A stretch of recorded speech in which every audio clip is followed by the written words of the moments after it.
Ffe abamu ekitusitudde kyekyokuwulira nti omuyimbi gwe twakula nga tumwegomba ng'ate tunyumirwa nnyo ennyimba ze, omuyimbi gwe bayita Lionel Richie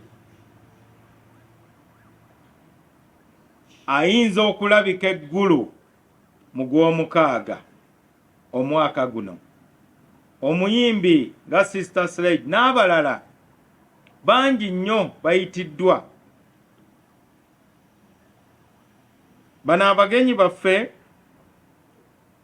baagala kukozesa omukisa ogwo okusomesa Abannayuganda n'ensi yonna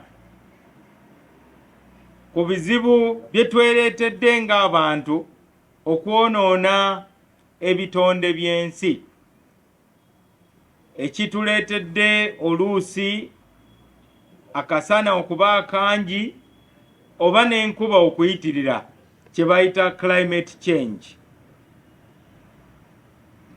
Ebigenderera ebya omukolo guno oba konsaati eno egenda okubeera eggulu, nga bwe ŋŋambye, kusomesa abantu nga bakozesa ennyimba zaabwe.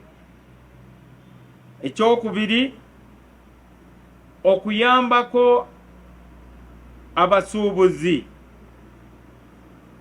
okufuna akatale. Ekyokusatu, okugulirawo abavubuka naddala abayimbi na bano be tuyita ba creatives okufuna omukisa okufunamu ku bitone bye bayina. N'ekyokuna, okusikiriza abalambuzi ba tourist.